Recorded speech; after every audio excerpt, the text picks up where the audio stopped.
কোটা জিনিসটা অন্য ধরনের ব্যাপার, এটা আমি সংসদে বলছি, এটাও রেকর্ড আছে এবং পত্রিকা এসছে এটা।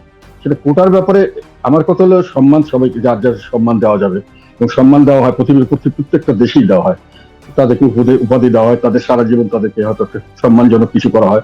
কিন্তু কোটাটাকে যখন আমি তার নিচু পর্যায়ে মানে ছেলে মেয়ে নাতি নাতনিদের পর্যায়ে নিয়ে যে বংশানুক্রমে, তখন এটাকে বৈষম্য সৃষ্টির একটা অবস্থা দেখা যেতে পারে। এটা কিন্তু আমাদের সংবিধানে অ্যালাউড না। শুধু বলা আছে পশ্চাৎপদ যাদের তাদেরকে দিতে হবে। কাজে কোটাটাকে মানে মুক্তিযোদ্ধারা সবাই পশ্চাৎপদ নয়, বেশিরভাগই পশ্চাৎপদ নন, তাদের ছেলেপেলেদেরকে এই সুযোগটা দিতে হবে এবং দিতে গিয়ে দেখা গেছে যে তারা 50 না 60% মতো কোটার মধ্যেই চলে যাচ্ছে বিভিন্নভাবে। ফলে মেরিট দিয়ে লোক আসার সুযোগ ছিল না। এগুলো বাস্তবতা আছে এবং এগুলোর এটা যে মেনে নিয়েছে তাও নয়, মানুষের বুঝে শুনেই মেনে। কিন্তু জি এম কাদের গত 2 বছরে ইউনূসের সরকার কোটা নিয়ে কিন্তু কিছুই করেনি, জানেন তো এটা আপনি বোধহয়। না না, কিছু করেনি না, কোটাটাকে রেখেছে, শুধু কোটা বাড়িয়েছে তারা।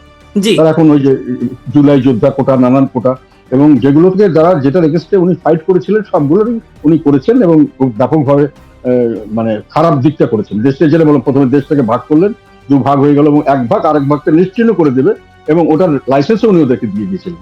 ওরা গিয়ে মব সৃষ্টি করতো বিভিন্নভাবে, পুলিশ তাদেরকে সহায়তা করতো বিভিন্নভাবে, পুলিশ তাদেরকে বাধা দিত না, অনেক সময় তো বাধা দিতে গেছে সেখানে ওনাদের লোকরা গিয়ে তাকে স্টপ করেছে, এরকম সাক্ষী প্রমাণ আছে, মানুষকে মেরে ফেলছে।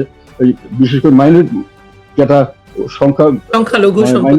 সংখ্যালঘুদের তাদের বিষয়ে হঠাৎ করে একটা করে হুজুগ তোলা হতো যে মাইনরিটি কমিটি সংখ্যালঘুদের যে তারা ধর্ম অবমাননা করে দিয়েছে, কোনো ফেসবুকে দিয়েছে, দেখ না দেখ সেটার অজুহাতে মাইনরিটি কমিটির উপরে অকথ্য অত্যাচার শুরু হয়ে গেল। মানে বেশিরভাগই করা হলো যে এদেরকে নিশ্চিহ্ন করা হবে কোনো না কোনো ভাবে, যাদেরকে লিবারেলস মাইনরিটি এবং তারা যাদেরকে মনে করছে যে তাদের মতবাদ বা ওই ধরনের মানুষ নয়, মানে উগ্র বা সাম্প্রদায়িক রাজনীতির পক্ষের লোক নয়, তাদেরকে তারা আস্তে আস্তে একেবারে নিঃশেষ করে যাওয়ার ব্যবস্থা করেছিল। যে এগুলো অত্যাচার হতে হতে আমরা সবাই অতিষ্ঠ হয়ে যাচ্ছিলাম, মানুষও অতিষ্ঠ হয়ে গেছিল, মানুষ একটা নির্বাচন চাচ্ছিল। এই প্রেক্ষিতেই পরবর্তীকালে নির্বাচনটা আমি নির্বাচন নিয়ে আসবো।